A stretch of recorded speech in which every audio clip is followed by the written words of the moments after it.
अगर आज भारत में किसी एक बैंक का नाम भरोसे का पर्याय बन चुका है, तो वह है state bank of India. SBI सिर्फ एक फाइनेंशियल इंस्टीट्यूशन नहीं है, बल्कि यह भारत के इतिहास, संघर्ष, विकास और आत्मनिर्भरता की कहानी अपने भीतर समेटे हुए है। लेकिन इस बैंक की कहानी आज से नहीं, बल्कि आज से 200 साल पहले शुरू होती है। उस दौर में जब भारत आजाद नहीं था, जब देश की अर्थव्यवस्था पर विदेशी ताकतों का नियंत्रण था। साल था 1806। भारत पर ईस्ट इंडिया कंपनी का शासन था और व्यापार को नियंत्रित करने के लिए एक बैंक की जरूरत महसूस की गई। इसी जरूरत से जन्म हुआ बैंक ऑफ कलकत्ता का, जिसे बाद में बैंक ऑफ बंगाल कहा गया। यह बैंक आम भारतीयों के लिए नहीं बना था, बल्कि इसका उद्देश्य ब्रिटिश व्यापार और प्रशासन को मजबूत करना था। धीरे धीरे इसी तरह के दो और बैंक बने, बैंक ऑफ बॉम्बे और बैंक ऑफ मद्रास। इन तीनों को मिलाकर कहा गया प्रेसिडेंसी बैंक्स, जो उस समय ब्रिटिश भारत की बैंकिंग व्यवस्था की रीढ़ थे। समय बदला और साल 1921 में इन तीनों बैंकों को मिलाकर एक नया संस्थान बना, इंपीरियल बैंक ऑफ इंडिया। यह बैंक उस दौर में सरकार का मुख्य बैंक था। रिजर्व बैंक बनने से पहले तक यही बैंक कई केंद्रीय बैंक जैसे काम भी करता था। लेकिन इस पूरी व्यवस्था में एक बड़ी कमी थी।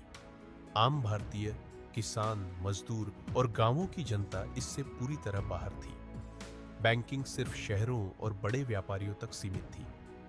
बीच में रोकने के लिए माफी चाहता हूं, लेकिन एक छोटी सी बात दिल से कहना जरूरी लगा। मैं 2023 से लगातार YouTube पर मेहनत कर रहा हूं। हर वीडियो में रिसर्च, स्क्रिप्ट और एडिटिंग खुद करता हूं। फिर भी मेरा चैनल अभी तक मोनेटाइज नहीं हो पाया है। मैं आपसे सब्सक्राइब करने के लिए जोर नहीं डाल रहा हूं, लेकिन अगर इस वीडियो से आपको थोड़ा सा भी ज्ञान मिला हो, अगर आपको लगा हो कि मेरी मेहनत आपके काम आई है, तो मेरी उस मेहनत के बदले एक छोटा सा तोहफा दीजिए। मेरे चैनल को सब्सक्राइब कर दीजिए। आपका एक सब्सक्राइब मुझे आगे और बेहतर कंटेंट बनाने की ताकत देता है। दिल से धन्यवाद। चलिए अब आगे बढ़ते हैं। फिर आया 1947। भारत आजाद हुआ। आजादी के साथ देश के सामने सबसे बड़ी चुनौती थी एक ऐसी अर्थव्यवस्था बनाना जो आम जनता को साथ लेकर चले। भारत को एक ऐसे बैंक की जरूरत थी जो सिर्फ मुनाफे के लिए नहीं, बल्कि राष्ट्र निर्माण के लिए काम करे। इसी सोच के तहत 1 जुलाई 1955 को इंपीरियल बैंक ऑफ इंडिया का राष्ट्रीयकरण हुआ और जन्म हुआ स्टेट बैंक ऑफ इंडिया का। एसबीआई के बनने का उद्देश्य बिल्कुल साफ था। बैंक को गांव-गांव तक ले जाना, किसानों को कर्ज देना, छोटे व्यापारियों को सहारा देना और सरकार की योजनाओं को जमीन तक पहुंचाना। यही कारण है कि एसबीआई ने शहरों से निकलकर उन इलाकों में शाखाएं खोली जहां पहले बैंक का नाम भी नहीं सुना गया था। ग्रामीण भारत में एसबीआई सिर्फ एक बैंक नहीं, बल्कि उम्मीद की खिड़की बन गया।